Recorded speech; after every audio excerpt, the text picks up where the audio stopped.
NEET പരീക്ഷാ ചോദ്യപേപ്പർ ചോർച്ചയിൽ വീഴ്ച സമ്മതിച്ച് NTA ഡയറക്ടർ. CCTVകൾ കാര്യമായി പരിശോധിച്ചിരുന്നില്ല. രഹസ്യ ഹാളിൽ പരിശോധന നടത്തിയില്ല എന്നും CBIക്ക് മൊഴി നൽകി. മുതിർന്ന രസതന്ത്ര വിദഗ്ധരിൽ ഒരാൾ കോച്ചിംഗ് സെന്ററിൽ പഠിപ്പിക്കുന്ന വിവരം തനിക്കറിയാമായിരുന്നുവെന്നും ഡയറക്ടർ പറഞ്ഞിരിക്കുകയാണ്. YS അഭിനന്ദ് വിവരങ്ങളുമായി.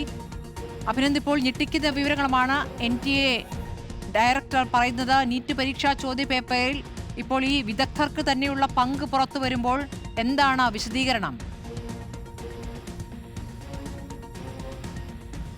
സ്മൃതി, ഞെട്ടിക്കുന്ന വിവരങ്ങൾ തന്നെയാണ് CBIയുടെ കുറ്റപത്രത്തിലുള്ളത്. CBIയോട് ആദ്യം തങ്ങളുടെ തെറ്റ് സമ്മതിച്ചത് NTA ഡയറക്ടറാണ് എന്നാണ് ഇപ്പോൾ കുറ്റപത്രത്തിൽ നിന്നുള്ള വിശദാംശങ്ങളിൽ നിന്നും പുറത്തു വരുന്നത്. കഴിഞ്ഞ മാസം 28-ാം തീയതിയാണ് CBIയുടെ വിശദമായിട്ടുള്ള കുറ്റപത്രം ദില്ലി ഫാസ്റ്റ് ട്രാക്ക് കോടതിയിൽ സമർപ്പിക്കുന്നത്. CBIയുടെ വീഴ്ച ആദ്യം സമ്മതിച്ചത് NTA ഡയറക്ടർ വിശ്വജിത് കുമാർ ആണെന്നാണ് CBI കുറ്റപത്രത്തിൽ നിന്നും വ്യക്തമാകുന്നത്. രഹസ്യ ഹാളിൽ പരിശോധന നടത്തിയിട്ടില്ല എന്ന് കുറ്റപത്രത്തിൽ പറയുന്നുണ്ടായിരുന്നു. CCTV ക്യാമറകൾ സ്ഥാപിച്ചില്ല.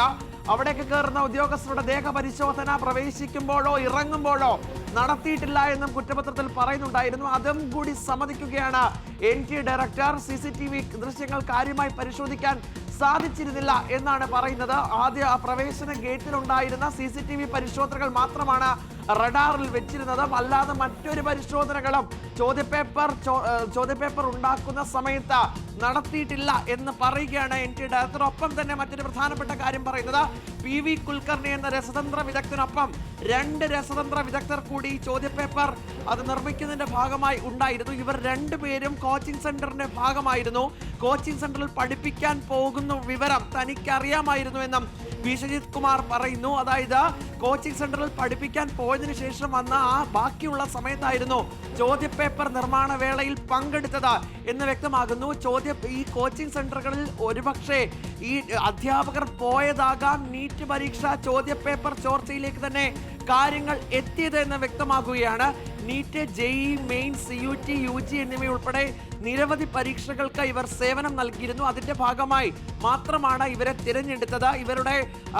ഇവരുടെ ക്വാളിഫിക്കേഷനായി വന്നത് മുൻ വർഷങ്ങളിലെ ചോദ്യപേപ്പർ നിർമ്മിച്ചതിനകത്തുള്ള മികച്ച ഗുണനിലവാരം മാത്രമാണ്. അത് മാത്രമാണ് പരിഗണിച്ചതെന്നും ഇവരുടെ ബാഹ്യ ഇടപെടലുകൾ കോച്ചിങ് സെന്ററുകളിൽ പോയി പഠിപ്പിച്ച കാര്യമൊന്നും പരിഗണനയ്ക്കെടുത്തില്ല എന്ന് NTA ഡയറക്ടർ പറയുന്നു. ഈ കാര്യങ്ങളൊക്കെ NTA ഡയറക്ടർ ജനറലിനോട് കൃത്യമായി അത് പറഞ്ഞിരുന്നു, ബോധ്യപ്പെടുത്തിയിരുന്നു.